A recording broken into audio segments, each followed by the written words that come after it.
I think at this point I might be injured. I don't know. I haven't figured that out yet with the amount of injuries that are going on. But what is going on, Devils fans? It is, as always, your boy, your best friend, your confidant, your number one source, Neil Villapiano, and welcome to another edition of the Devil's State of Mind podcast, the very injured edition of the Devil's State of Mind podcast, right here on the Hockey Podcast Network, as well as SportsWire Radio, your best place to get everything you need to know about your New Jersey Devils. And as always, guys, I hope you are having a fantastic day wherever you're listening to this podcast episode. And thank you, as always, for taking time out of your day to check this episode out, whether you're here on YouTube or whether you're listening to it wherever you get your podcast. Just know, as always, I greatly, greatly appreciate it. And it's weird. We are just about wrapped up with the first week of 2024. It went by like that. And clearly, a lot has gone on in the first week for the New Jersey Devils here in the month of 2024. But before we jump into that, as always, a big shout out to our sponsors here. We first got, obviously, SeatGeek. And, again, with so many different sporting events going on, SeatGeek gives you a really, really good offer. When you use my promo code Devil's State of Mind, you get $20 off your first purchase. So again, make sure when you check out, whether you're going to a sporting event or a concert event, or if you just happen to be going to the Stadium Series, you get a 2-for-1. Make sure to use my promo code Devil's State of Mind to get $20 off your first purchase. And as always, shout out to DraftKings Sportsbook, the official sports betting partner of the Hockey Podcast Network and the Devil's State of Mind podcast. And you guys are listening to this on January 8th. And tonight is the College Football Playoff National Championship game, Michigan against Washington. This is a really, really awesome opportunity to cash in on major, major money prizes. So sign up with DraftKings right now. Use my promo code THPN, and you also get $200 instantly in risk-free bets. So make sure, again, sign up with DraftKings and use our promo code THPN to get started. Put some money down on the National Championship and so many other sporting events going on right now. And last but certainly not least, shout out to Horns and Tail Napa Valley, the official wine club of the New Jersey Devils, and the official wine sponsor of the Devil's State of Mind podcast. And use my promo code Devil's State to get 10% off all of your orders of some delicious tasting wine with Devil's themed bottles. It is the exact perfect gift for the Devils fan in your life or the Devils fan like yourself. So again, use promo code Devil's State when you check out at Horns and Tail Napa Valley to get 10% off your order. Now we got that out of the way. Yes, it is. The Devils are very much in an interesting position, I think, to say the least. They have been able to win. They've won 5 of their last 7 games.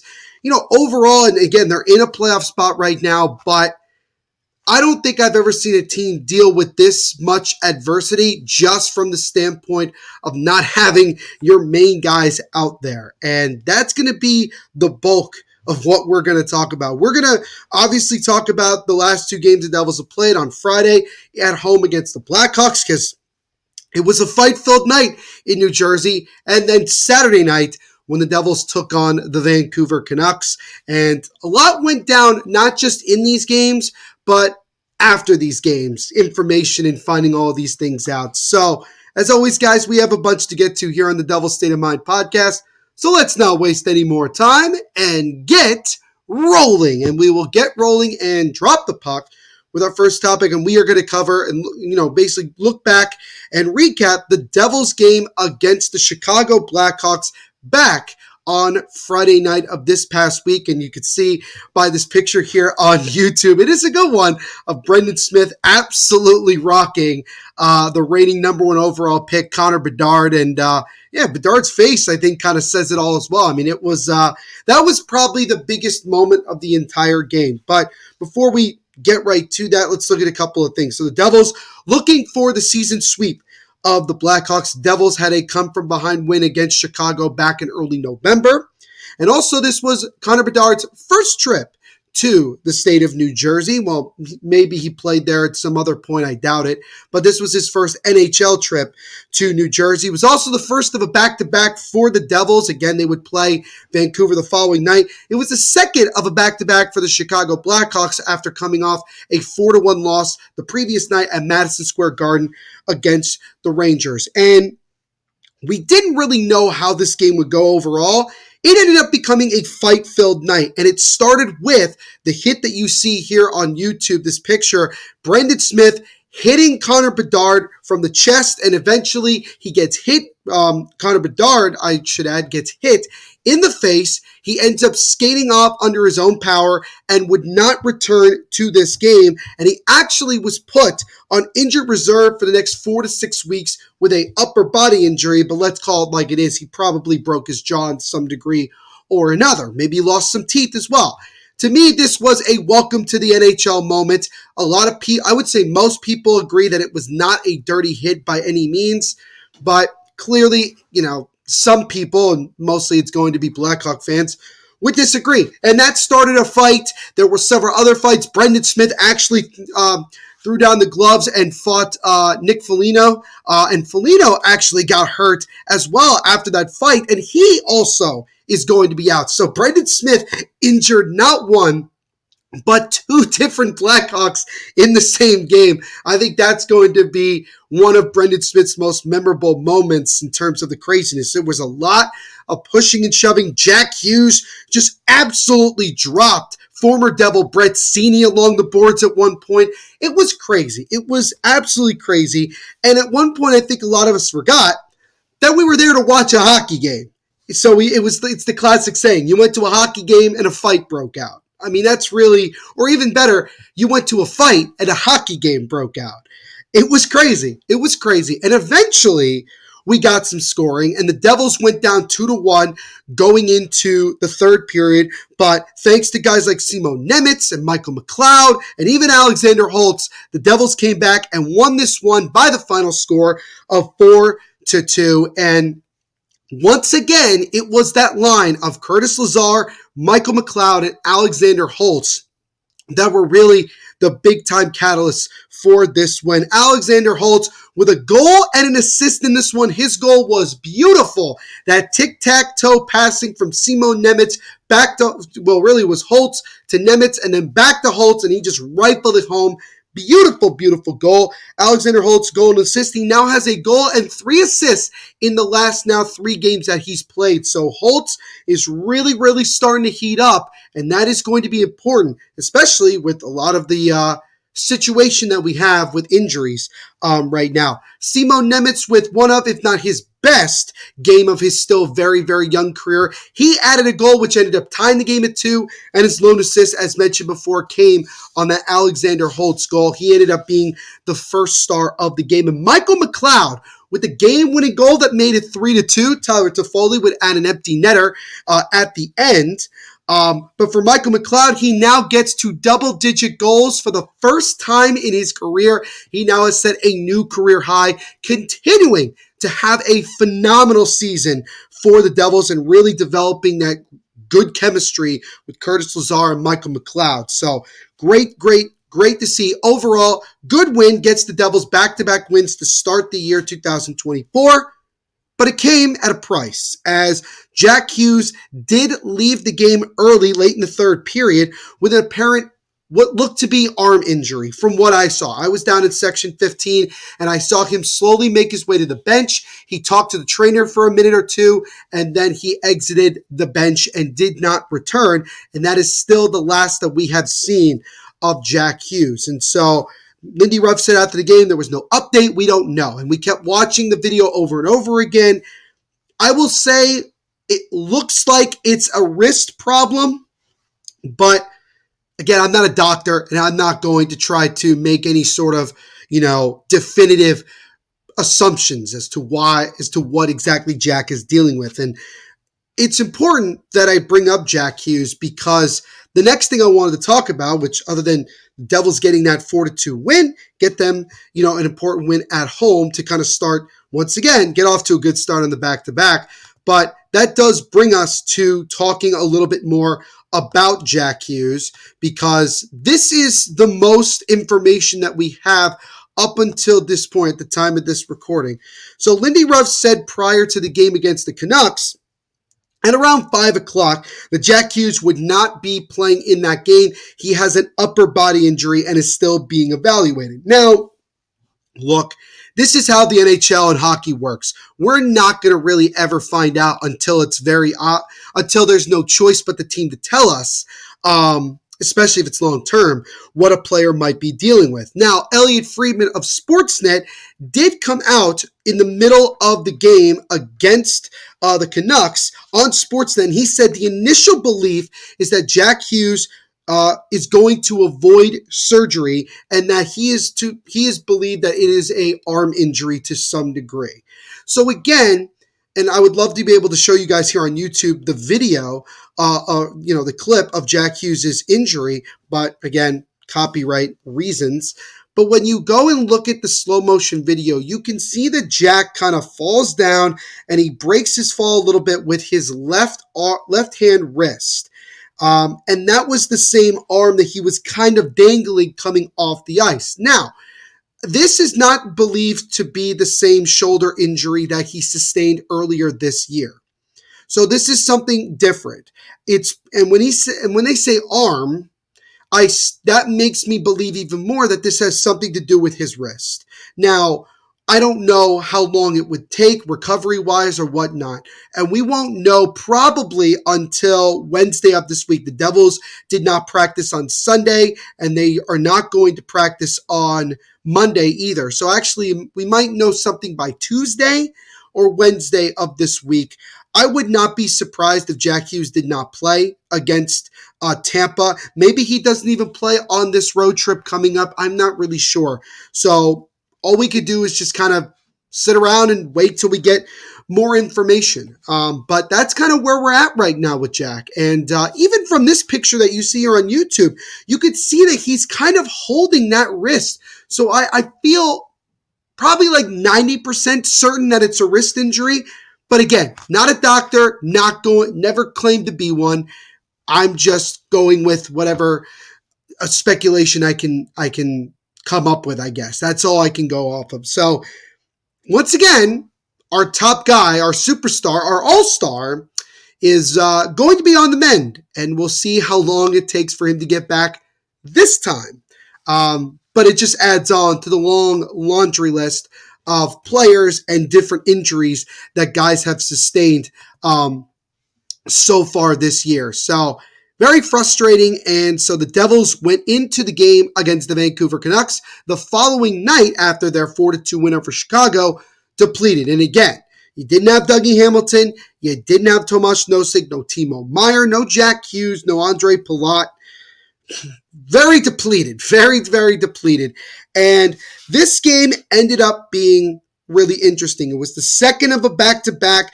Devils also looking for the sweep of the Vancouver Canucks. A couple months ago when the Devils were on their road trip, they came away with a 6-5 win.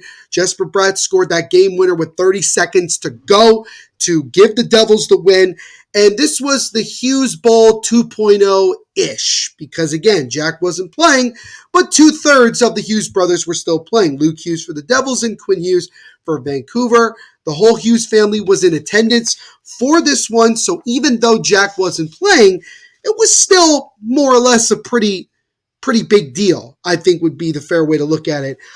We also found out that Graham Clark, who has been with the team the last couple of days, did make his NHL debut in this one. So we got his rookie lap. So yet another Devil player makes his NHL debut. And Max Willman got called up from Utica to basically replace Jack Hughes. I mean, that's the way we're going to go with it because the Devils need bodies. Max Willman does have a goal this year with the Devils. He scored on a breakaway against the Blackhawks back in November.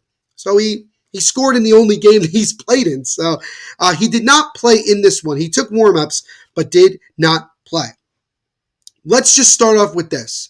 Whether you want to say it was the second of a back-to-back or the news about Jack Hughes, or the news about the injuries, or all that stuff, the reality is that the Devils for the first 25 minutes of this game did not show up. Nico Daws played out of his freaking mind in the good majority of the early part of this game. In fact, he stopped all 17 shots that he faced in the first period. The Canucks came out flying. They came out with a purpose. They were ready to go, and the Devils simply were not.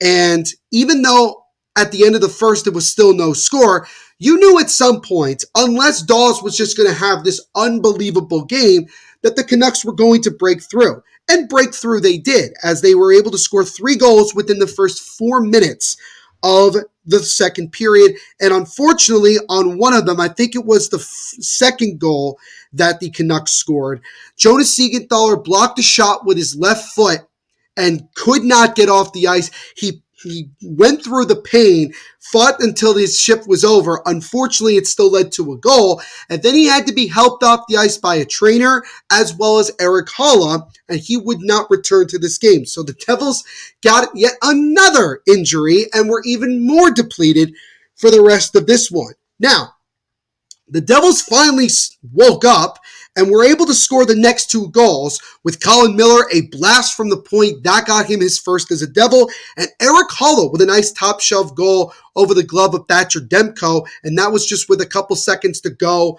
I think it was like 25 seconds to go in the period. That made it 3-2. So at that point, despite the Devils playing poorly, they were only down by a goal.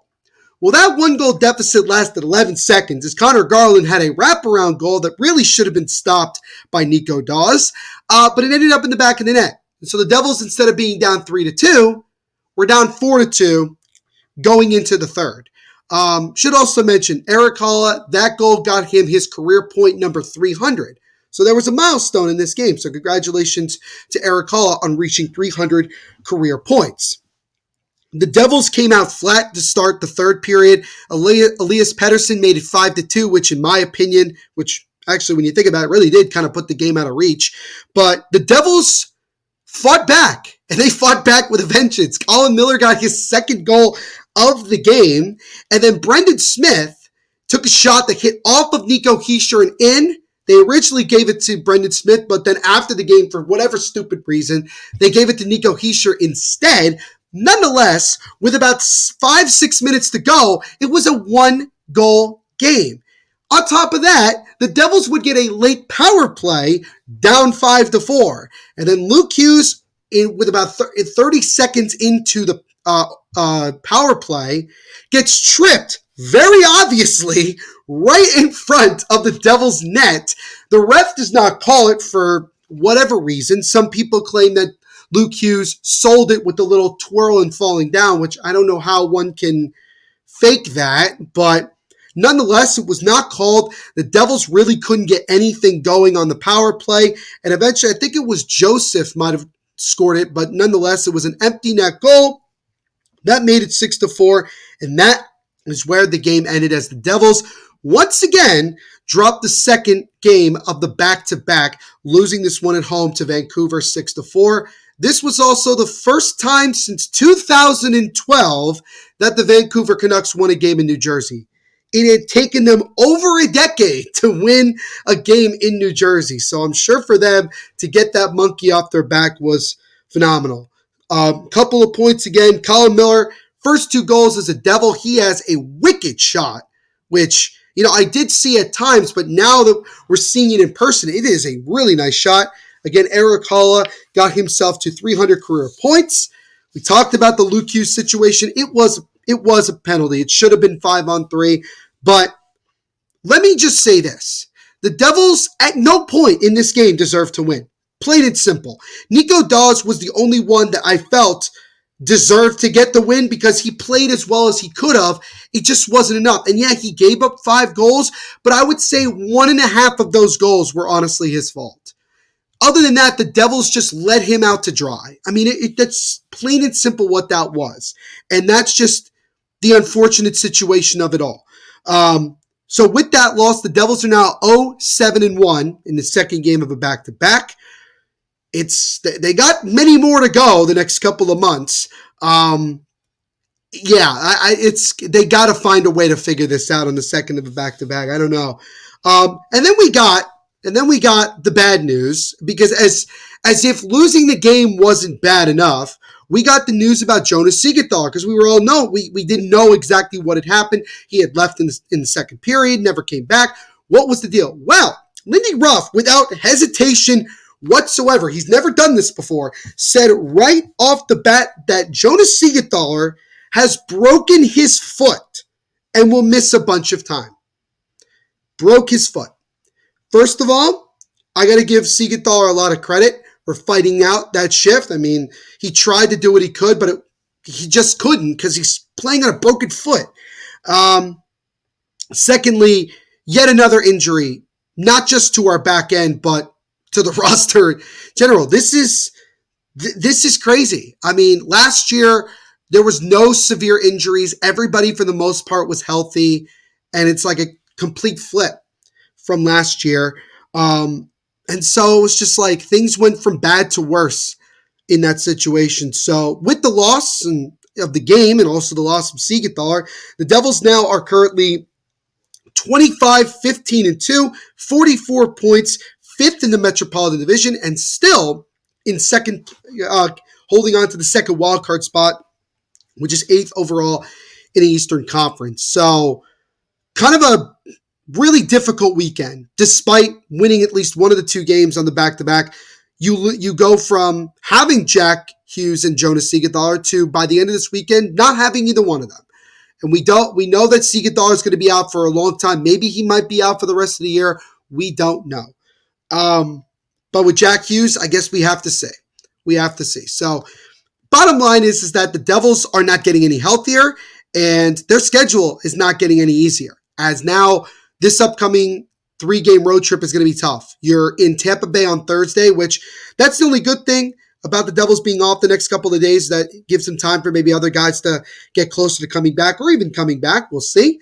But you got Tampa on Thursday. You have Florida on Saturday. And then next Tuesday, I think it is, or next Monday, you're in Boston again against the Bruins. So this is a tough schedule. And like I said, it's not getting any easier. And the Devils, I don't want to, none of us want to make excuses. None of us want people to feel bad for us because, quite frankly, nobody feels bad or sorry for the Devils or any team.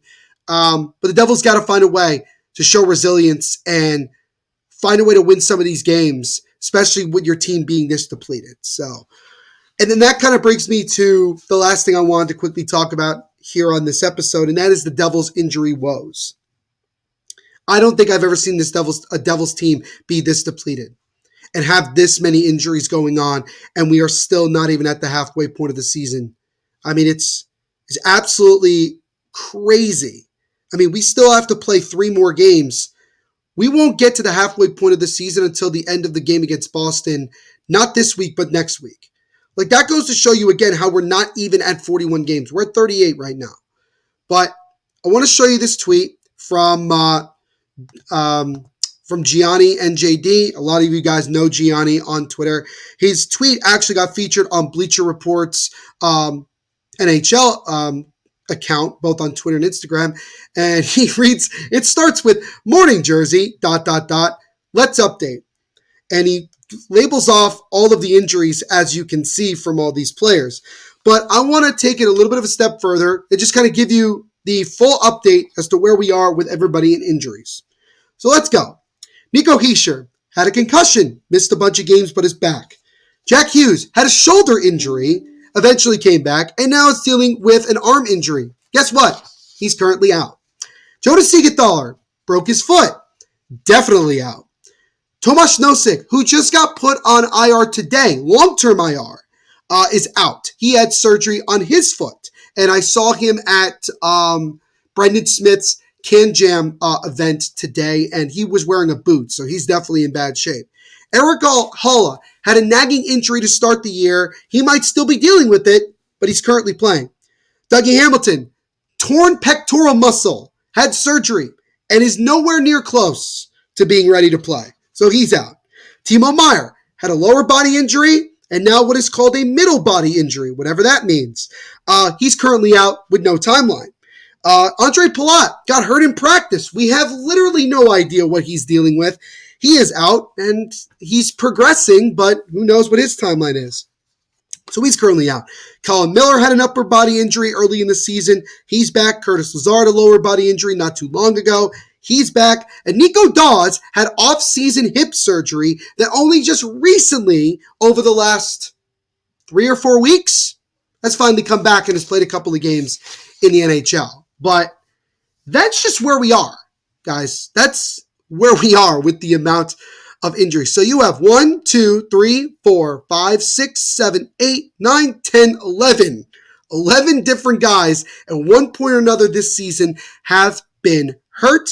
And if you look at it, you have 1, 2, 3, 4, 5, 6. 6 guys, and all of them are relatively your main core guys, are all out to differing degrees with injuries at the time of this recording. So, I will say this. Is it time to panic? No. Is it frustrating? Yes. Is it unfair? Yes. But life, and especially in sports, it is unfair. There's no other way to look at it. The Devils are going to be in a very interesting situation moving forward. Do they look to try to make trades to try to fill in the void for guys? Do they look for guys within the organization, meaning down in Utica and guys like that, to fill those voids? What are we going to do about the goaltending? Still a question mark with Vitek Vanacek and still Nico Dawes. A lot of questions and not a lot of time to really really figure this out. I think that Tom Fitzgerald should not make any rash decisions and just make a move for the sake of making it. If he feels that his team can still make the playoffs and he knows varying degrees of how long it's going to take certain guys to get back, then you can make a move or two that is not going to, really, really break the bank. That could help. Because again, you put Nosek on long-term IR, you're probably going to put Dougie on there as well. You're going to have almost $10 million in cap space to work with. And so I think overall, you're going to have some room to do different things. So now we just have to see what ends up being decided. We might know, maybe even by the time you guys listen to this episode, there might be something. But, I don't know. But right now, it is very tough. But throughout all of this, here's the silver lining. The Devils are in a playoff spot, and they still have a bunch of guys that can deliver. You still have Nico. You still have Jesper Bratt. You still have guys like Tyler Toffoli, Dawson Mercer, Holtz, McLeod, Lazar. You have guys that can make plays, that can still deliver offense. You still have guys in the back end like Luke Hughes and Simon Nemitz, and even to an extent, guys like John Marino that can still do things. And you know what? A goaltender can get hot at any time. Vitek or Dawes could maybe have a game or two or a couple that might really get the team going. So it's about taking it one game at a time at this point and just focusing on the guys that you do have and go from there. So we'll see. But really a difficult time with a lot of overwhelming adversity. But sometimes teams like this have to go through this in order to get better, grow stronger, and ultimately, just become an overall dangerous team, even with all these injuries. So let's just continue to cheer for this team. Let's continue to support them. And, let's see how they do just game by game. So it's going to be tough. But to me, if there's any team that can get through this overwhelming adversity and come out on the other side in solid shape, it's this New Jersey Devils team.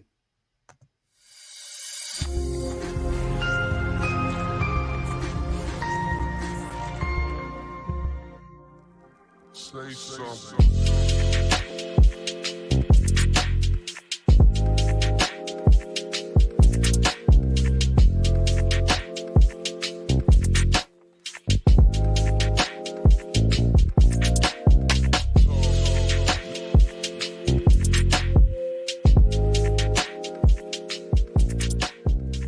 Bet the action on the ice with DraftKings Sportsbook, the official sports betting partner of the National Hockey League. Download the app now and use code THPN. New customers can get $150 instantly in bonus bets for betting just $5 on hockey. That's code THPN, only at DraftKings Sportsbook, an official sports betting partner of the National Hockey League. The crown is yours. Bonus bets expire 168 hours after issuance. Gambling problem? Call 1-800-GAMBLER or visit www.1800gambler.net. In New York, call 877-8-HOPE-NY or text HOPE-NY to 467-369. In Connecticut, help is available for problem gambling. Call 888-789-7777 or visit ccpg.org. Please play responsibly. On behalf of Boot Hill Casino and Resort, 21 plus age varies by jurisdiction, void in Ontario. Bonus bets expire 168 hours after issuance. See DraftKings.com/hockey for eligibility and deposit restrictions, terms, and responsible gambling resources. NHL and NHL Shield are registered trademarks of the National Hockey League. Copyright NHL 2023. All rights reserved.